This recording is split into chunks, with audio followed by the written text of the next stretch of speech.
ఆగ్నేయాసియా దేశాలైన Singapore, Hong Kong, థాయిలాండ్లలో Covid కేసులు గణనీయంగా పెరుగుతున్నాయి. ప్రపంచ ఆరోగ్య సంస్థ ప్రకారం ప్రస్తుతం వ్యాప్తిలో ఉన్న JN.1 వేరియంట్ ఒమిక్రాన్ BA.2.86 ఫ్యామిలీకి చెందింది.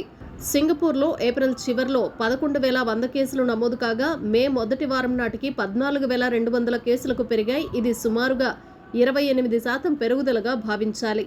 హాంకాంగ్లో మే మొదటి వారంలో 31 మరణాలు నమోదవటం గమనార్హం. గత ఏడాదిలో ఇదే అత్యధికం. కేసుల సంఖ్య కూడా ఒక వారంలోనే 972 నుంచి 1,042కు పెరిగింది. కరోనా కేసులు పెద్దగా పెరగకముందే అధికారులు అప్రమత్తమయ్యారు. ఈ వేరియంట్ అంత ప్రమాదకరమైనది కానప్పటికీ జాగ్రత్తలు తీసుకోవటం చాలా అవసరమని వైద్య నిపుణులు వెల్లడిస్తున్నారు. ప్రజలందరూ మాస్కులు ధరించడం, పరిశుభ్రత పాటించడం వంటి ముందస్తు జాగ్రత్తలు తీసుకోవాలని వారు సూచిస్తున్నారు. ఈ వైరస్ గురించి భయపడకుండా అప్రమత్తంగా ఉండాలని అధికారులు పిలుపునిచ్చారు. భారతదేశంలో కరోనా వైరస్ మరోసారి కలకలం సృష్టిస్తోంది. గత కొంతకాలంగా అదుపులో ఉన్న మహమ్మారి ఇప్పుడు మళ్లీ మెల్లమెల్లగా తన ఉనికిని చాటుకుంటోంది. దేశవ్యాప్తంగా మొత్తం 257 కొత్త కేసులు నమోదయ్యాయి. ఈ పెరుగుదల నేపథ్యంలో కేంద్ర ప్రభుత్వం అప్రమత్తమైంది.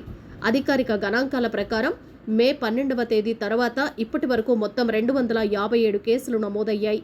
ఇందులో కేరళ అత్యధికంగా 69 కేసులతో ముందుంది. తర్వాత మహారాష్ట్ర 44, తమిళనాడులో 34 కేసులు నమోదయ్యాయి. కేరళలో 69 కేసులు, మహారాష్ట్రలో 44 కేసులు, తమిళనాడులో 34 కేసులు, కర్ణాటకలో 8 కేసులు, గుజరాత్లో 6 కేసులు, ఢిల్లీలో 3 కేసులు నమోదయ్యాయి.